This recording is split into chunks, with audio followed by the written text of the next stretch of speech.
in the beginning, we all kind of aligned with why we started this. I mean, we talked about it many times about why to start it, so that makes sense. As you went along this past year, did your reason for doing this change in any way? Let's start with you, Hai. Good question. Yes. Yeah, it's a really good question. Yes, I think the answer for me is an unambiguous yes. Don't forget to subscribe to Data Neighbor wherever you listen to podcasts and YouTube. And drop a like and comment below. It keeps us bringing you great content like this. Hello, and welcome back to Data Neighbor with Hai, Shravi, and Sean. So we've got a special episode for you today. It's not our normal episode, and that is our guests are ourselves. So today we're going to do a little bit of recap around our first year of the Data Neighbor podcast. And specifically, I think we can talk about why we started this podcast, how things have changed throughout the year, what we've learned. What we'd actually like to do in a follow-up episode to this is we'll talk about some of the key insights we learned from all of our guests, and we'll also, in a follow-up episode, that tease a bit about what's coming in 2026.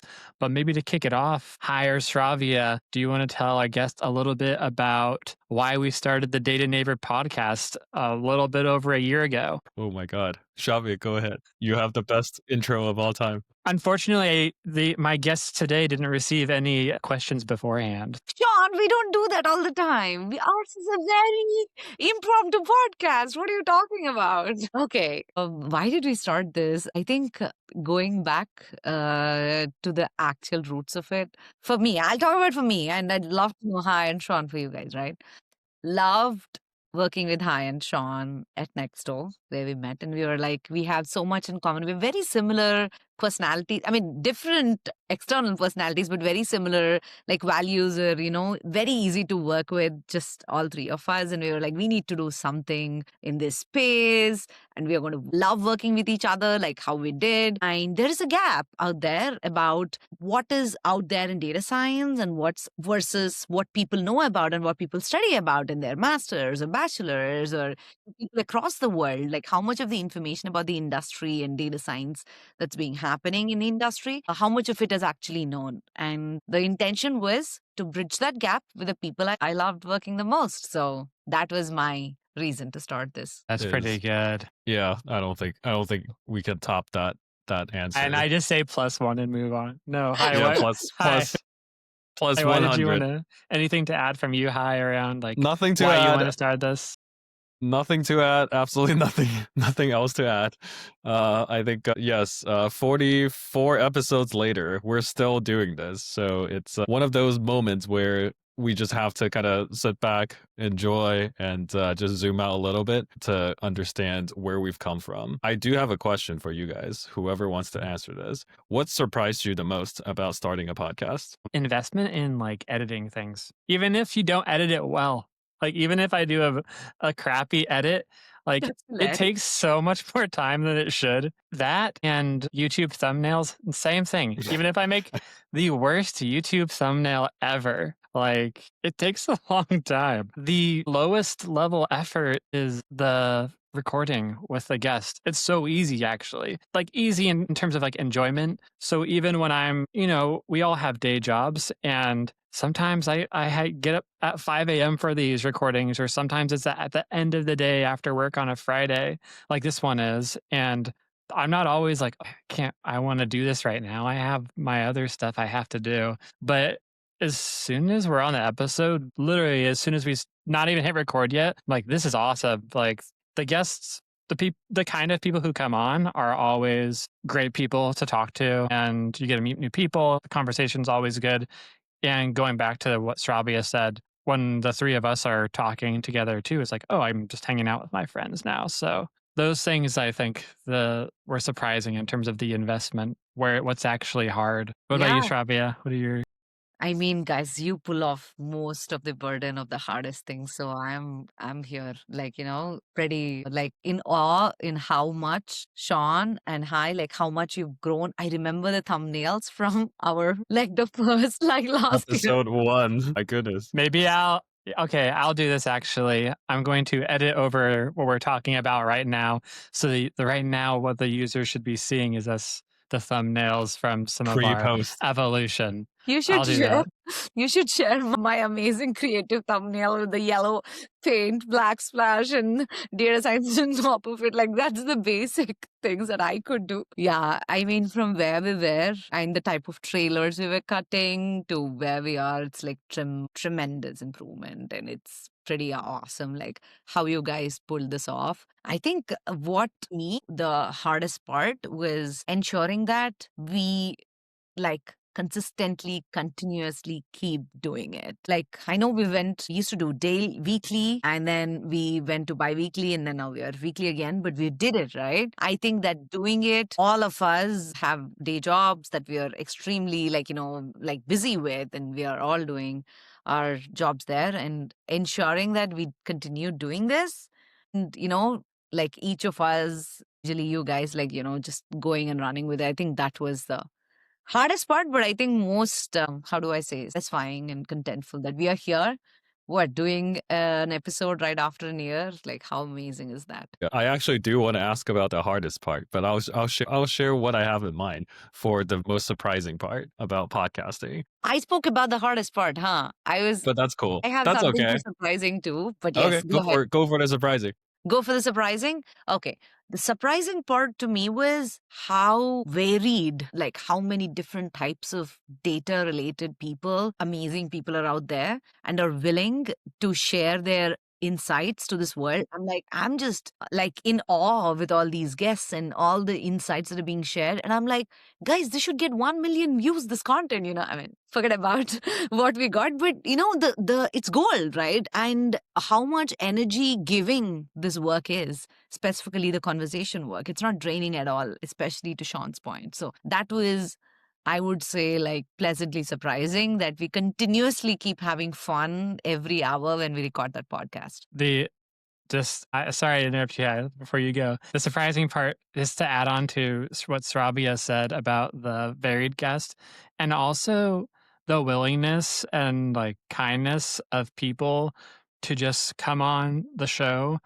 Very early on, we didn't have like anything, and Josh Starmer's like, "Yeah, I'll come on your show." Like, such an awesome guy. That guy has like 1 million followers or something, and it's like a big deal in the statistics community. So that's really cool. And then, I mean, I look at my calendar right now. In the past month, we've talked to 10 CEOs and co-founders. Like, these people are very busy, and it's not just like small companies you haven't heard about. There's big companies, so that's pretty cool to see how if you're talking about something people are passionate about, they'll come and join you and talk to you and spend an hour with you. Yeah, definitely. I mean, if for anyone who's thinking about a podcast, it is not easier than you think, but it is simpler than you think in a way that if you keep at it, there is a lot of there's people are very, very willing, and to the surprise of us, that so many people are so generous with not just their time but their wisdom. Like, you would imagine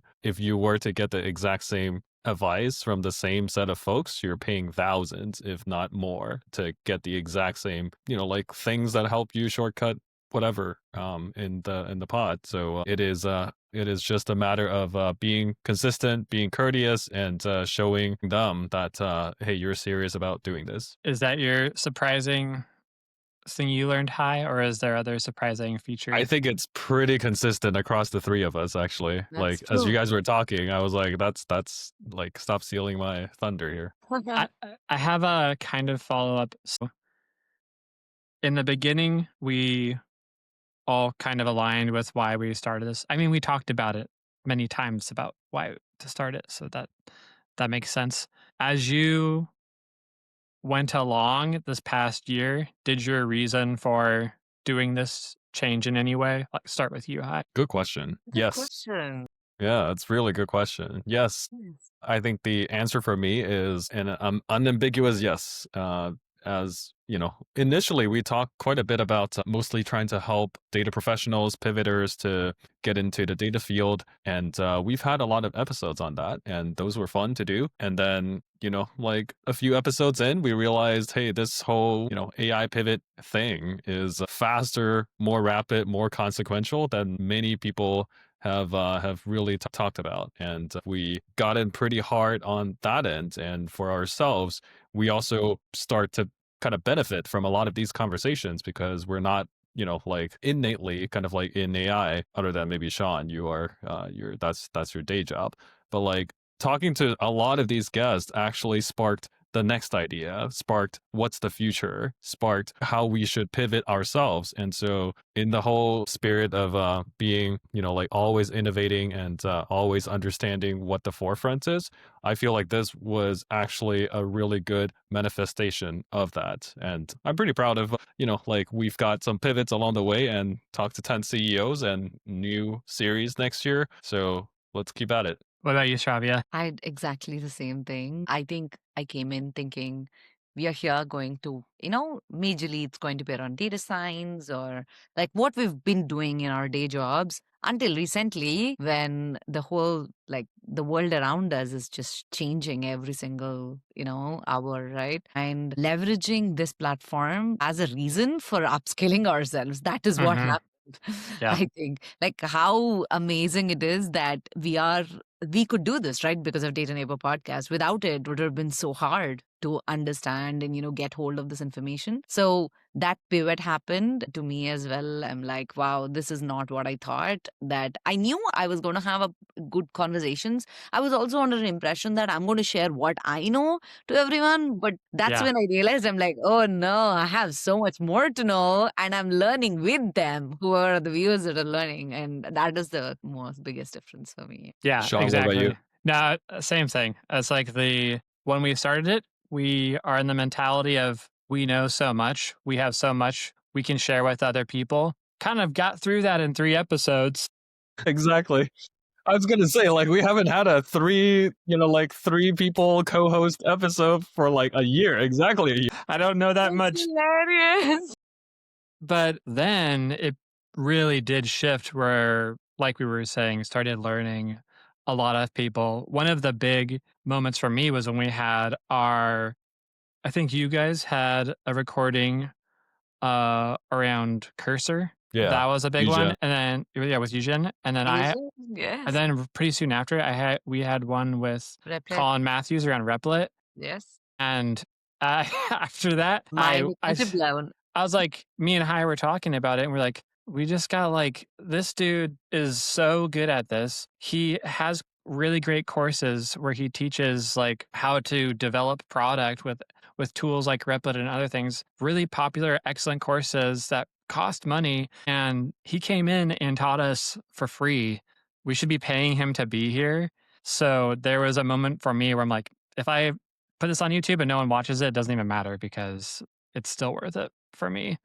But yeah, I think we're all kind of aligned there. But that was like my moment where it kind of switched. Yeah, that's awesome.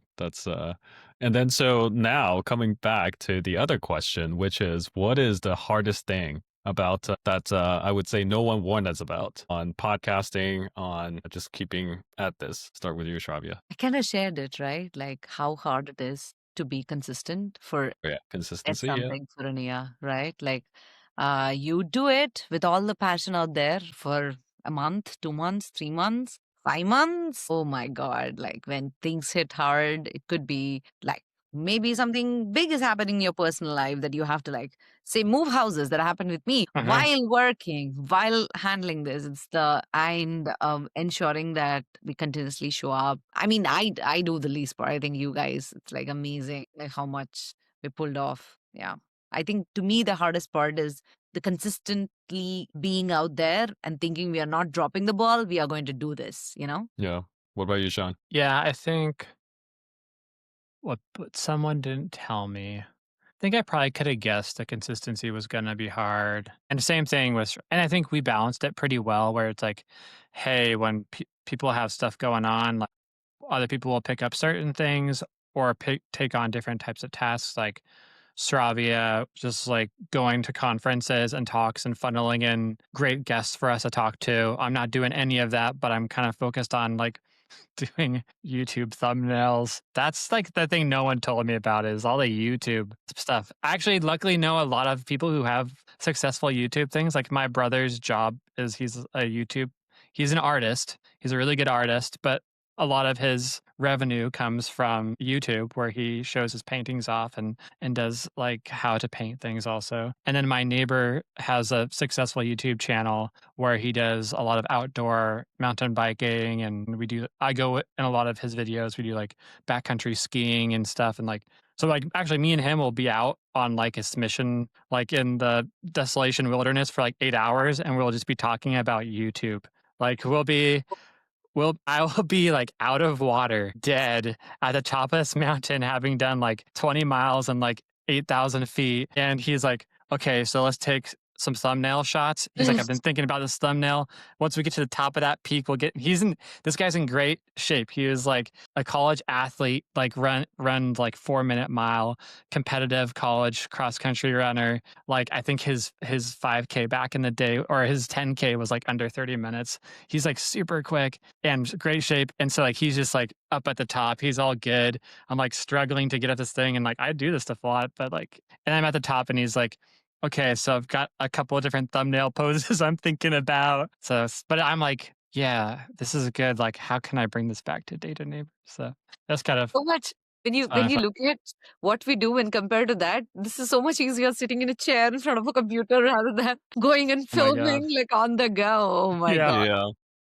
Yeah. Yeah. So that part definitely, I didn't know any of the YouTube stuff, which has been a cool thing to learn about. I actually like it because the podcast, I think, is still overlappy with my normal job talking about data, but doing all of the editing and thinking about that kind of part, like, is a totally new skill and it's like a nice creative outlet and can like use a different, like, disconnect from my regular work, but still see things happening. So that's kind of cool. What Yeah. about you, Hi? Hardest thing that no one told you about? I think it's worth kind of telling the story to the audience why we have 3 co-hosts here is the fact that we're pretty sure, I think we aligned pretty early on that at any given moment, like the chance of one person, quote unquote, kind of burning out or want to quit is probably pretty high. Like, so if it's like a solo thing, like we can't really do this. 2 people is better, but like, from a probabilistic standpoint, it's still not fail proof. 1 minus nobody burns out is still relatively high. But then if you have 3 and we can always rotate, that kind of like we're effectively future proofing ourselves. And so there is a decision point and it's not random why we kind of do the way that we do things here. And so one thing that might be helpful for folks as they kind of think about whatever they're starting is to have that sort of support network to kind of push like de-risk, if you will. The hardest thing is definitely all the back office work on getting the episodes and getting the Spotify, the Apple, the Substack newsletter, the LinkedIn newsletters, and all of that kind of stuff takes forever. Nobody warned us about it. Each one of them don't take that much time, but like when you compound that every single week, that consistency that Shravya was talking about is kind of like draggy depending on how much you enjoy certain aspects. But then I think, we all kind of figure out our place here in terms of what we like, what we don't like. I don't like thumbnail, so Sean does all of it. But like, I'm cool with doing the post and stuff. So that part is pretty consistent. Yeah. You said something too about the having 3 people so you kind of have a support network. And while we kind of planned some things a little bit, one thing that's surprising to me that I think can only happen when you're doing this with people who you have worked with a long time and are friends with and you're aligned with is that we can really organically kind of fill in free, like things naturally just happened without even have to talk about like if folks watch our episode, you'll notice that like usually one of us opens it. And if you keep watching the episode, that person's kind of asking more of the questions. So we have a lead for each episode, but it's not really some strict assignment of like, you got to lead and do these things. But there's usually one of us will be like, okay, I'm going to like step up for this episode and lead, and then the other person's the support. So there's never some weird point where you're like, crap, what should I ask them about next? Because there's someone else who's been thinking about it and listening too and can fill in. So I like the organic support. And you know what? I really love that when we are talking and like one of you realize that, that the conversation's not as fun or like we are looking for words, then we take the cue and then move on with another exciting question or a topic and just make a joke or whatnot. And it's like so much more easier than just one person continuously having that burden on you to ensure that, oh my God, I need to make sure that this has to be a fun conversation or an insightful conversation. Yeah, for sure. I mean, it's definitely been very, eye-opening in terms of lessons and things like that. Perhaps maybe final question for both of you. What has building this podcast or hosting this podcast taught you about your own careers? Nailed it. We all nailed it. What has it taught me about like what our career trajectory was, like reflection about our past career or helping us in our current? I don't know. Maybe it just like how do we show up professionally, things that expanded our horizon, or could just be how we approach professional work in general, because we do talk about professional topic here. I mean, to me, I think just trying to create content on LinkedIn and later on coming onto the pod, it just tremendously increased my network and the social capital that I gained. Like if I go to conference or with a friend or whoever it is, like we try to connect on LinkedIn, there I'm like, wait, I can't connect with you. I have to follow you. And wait, what? You have 35,000 followers or you have a podcast? Like the entire perception of who we are and what we can bring, it just changes about you. So I didn't know how much of an effect that would be. It's a pretty gigantic effect. And I also think I get a lot more DMs from people reaching out to, it could be recruiters, it could be sourcers, like reaching out because I'm probably more visible because how active we are on all these networks, and we probably come out as people who are like pretty good at what they do because they have this going on, and I think those are a very good byproducts. Yeah, great points. Sean? When someone gets to a certain level of seniority, your job is not confined to company that you're in. Like the things you do and work on, the way I see it is like you're a junior data scientist, you're basically being kind of like handed the work from your manager. You get up to like a level higher to like data scientist. Now you're kind of it's a conversation. You're telling them the manager what you're hearing from the team, and they're helping you kind of make decisions about what to work on.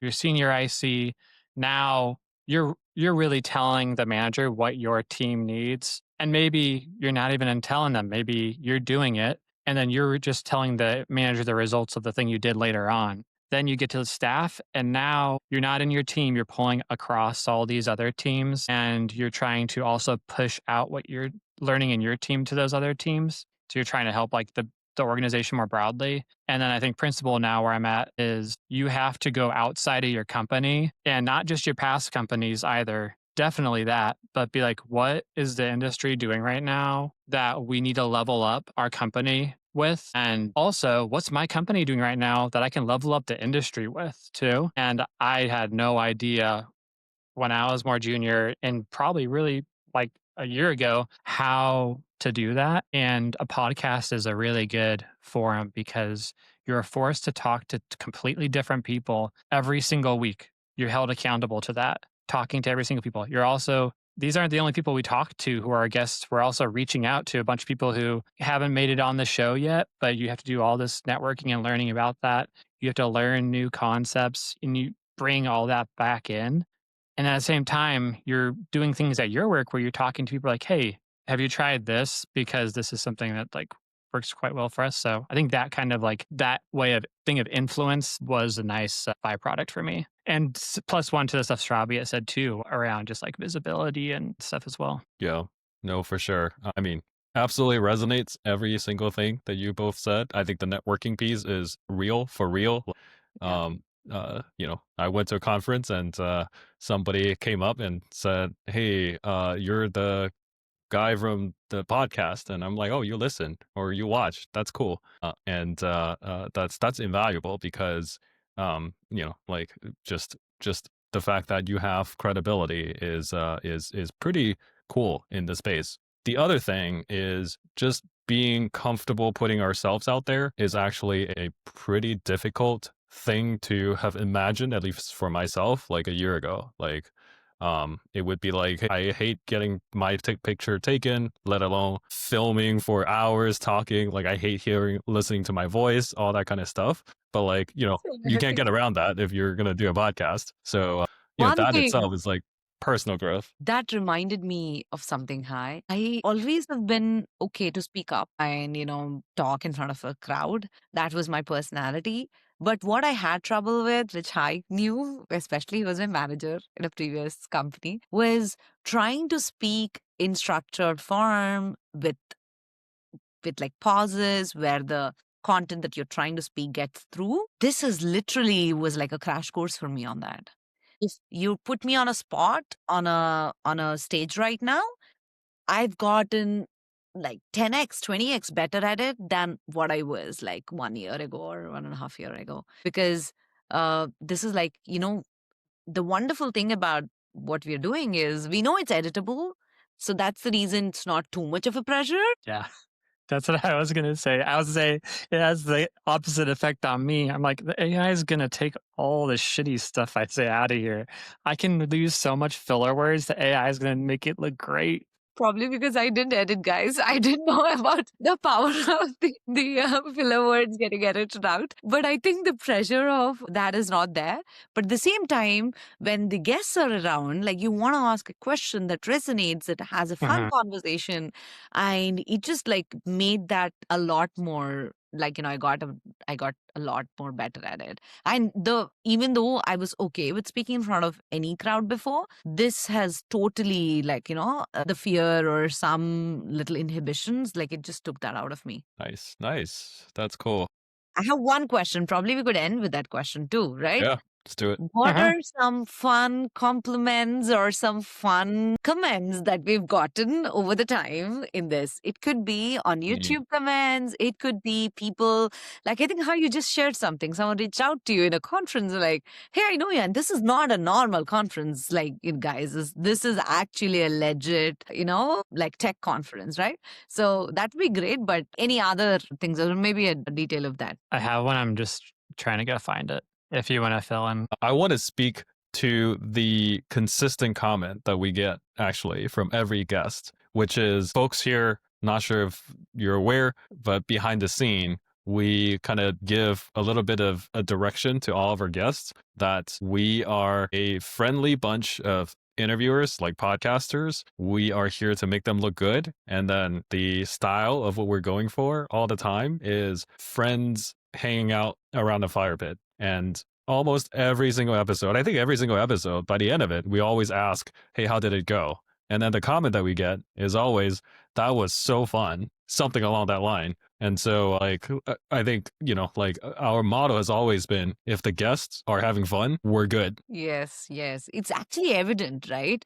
When you start talking to someone, if they're having fun or are they like, just doing it for the sake of it. And we easily get through in conversations like that, how much they're enjoying, like the laughs or, the little jokes. Wow. The actual vibe. Totally agree. Yeah. Yeah. I think we got this comment on LinkedIn a month ago when we released our swag store, and this guy Otto Prado, he Shout out to commented, Otto. yeah, Shout shout out, shout out. out. He commented like, just ordered some swag, really excited to see how far this podcast's come. It released at a time when I needed it most, and it really helped me out. And I was like, I responded to him, I was like, dude, that means a lot. And he ordered some swag, like, that's freaking awesome. Like this guy is ordering a data neighbor shirt. Went and told my wife, like, oh, this is so nice. So I think that's, of course, like, it pumps you up and wants you to do this more. So that was really nice. Yeah, I agree. Totally. I agree.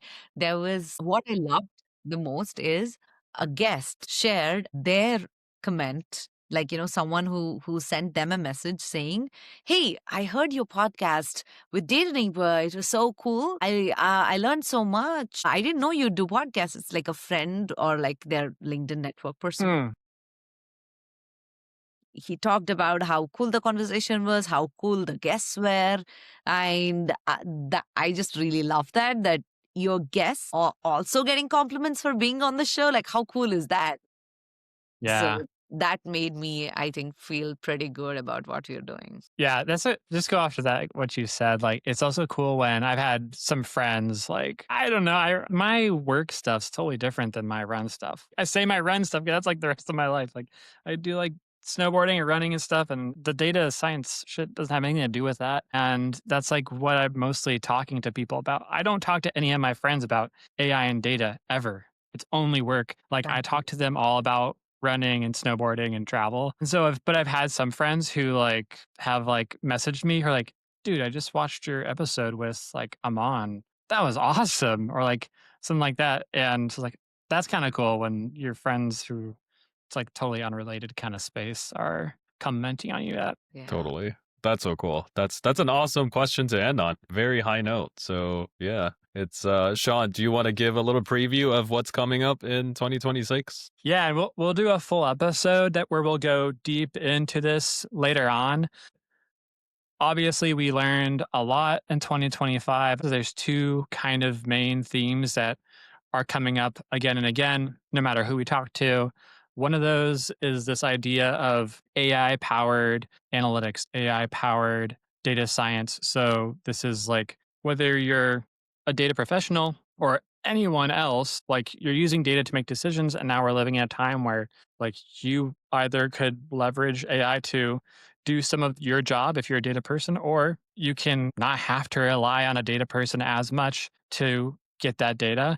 And so we're doing a whole series in 2026 where we are interviewing the CEOs and founders and like VPs of companies that are building these new kind of generation of AI powered analytics products. So, like, I won't go too deep into it because we'll do a whole episode later on about that and talk about who kind of those people are. And then to complement that, and we'll talk about this in the next episode too. We are actually going to offer a course, and we'll also be publishing some literature and some free sessions as well in terms of how you can leverage AI powered analytics in your career, like no matter kind of what role you are. Stay tuned. We'll have more about that releasing probably in January. And then the other side of the field has been, okay, you're on a product team, you're building AI products. It's very clear that the way you evaluate those products has shifted. So these are like unpredictable systems in a way. They're probabilistic systems. And so before, when you made a product, you had some clear product logic and you, for the most part, knew this is X is going to turn into Y, or you at least knew like X is going to turn into Y with like this much of a chance. And now you're in this world where it's like, I'm building this product, but who knows what it's going to output. And so you have to come up with some way to measure that and evaluate that and quantify it. And so the actual data science work is changing in itself. I think that data scientists and analysts and machine learning engineers are all really set up for success in this area, but it does require leveraging some different tools, some different methodology, requires like more continuous ongoing loop. It requires pulling in more people from research and subject matter experts. So we're going to have a whole series on that as well. So we have like we're talking to the leaders building a lot of these big evaluation and monitoring AI LLM ops products like Arise and Brain Trust and um, Traceloop and Composo and many more. So we'll have that series, and very similar, we'll also be offering another course that's associated with that. And so this will be a little more of a hands-on course, probably a bit more extended. We're still kind of working it out. Might be a 6 or 8 week thing. We'll be again publishing literature on that that's free for everyone to access, and we'll also have some free sessions on that to do as well. So if you're someone working in prod dev and you're trying to learn how those new skills around AI evaluation, lots of free content coming from the people who are basically leading that industry, and then some courses with us that you can enroll on if you want to basically get a certificate in data science for AI product development. So those are the two of the big kind of focus areas for 2020. Other fun stuff, we're looking at doing a Data Neighbor Live event at some point in San Francisco, maybe like the spring or the summer. We're not like event planners, so there's probably a whole bunch of stuff we'll learn about what you have to do for event planning. So, and we can do an episode on that later, but we're going to do something live in San Francisco. If you're there, we'll have hopefully some of our past guests and some speakers. And of course, we'll be there. And what else? We have swag now. Otto's got swag. You should have swag too. That's pretty good. I've made all the designs myself. I'm not I was wondering. a fashion designer, but I think they're pretty good. I don't know. One of these things, I basically kind of made it in a Microsoft Paint situation. But check out, I think it's like shop.dataneighbor.com. I'll drop the links below to the swag store, but check that out. We'll have more stuff dropping around that. What I miss? Anything else we're thinking about in 2026 at a high level that you guys want to cover? I think you got them all. Cool. Yes. Stay tuned. We'll do a full episode going into detail on that. We'll talk about more about who each of those guests are, what you can expect from these courses. Maybe we can go through the syllabuses and the outcomes. And of course, we'll have a discount code for all of our listeners as well for those. I think that's it. Who wants to close this out? For sure, Awesome. What an exciting 2026, guys. We are looking forward to share and learn along with you all. And we, I think, shared whatever we know about data science so far. And now it's time to share about what we learned ourselves and what we are continuing to learn ourselves with you all. Thank you for listening. It's been an amazing 1 year for us, and it's all because of you guys. Please like, share, and subscribe, and give us any comments on how you thought about the last 1 year of Data Neighbor if you've been here around. And thank you. Thank you. Nice. See you all.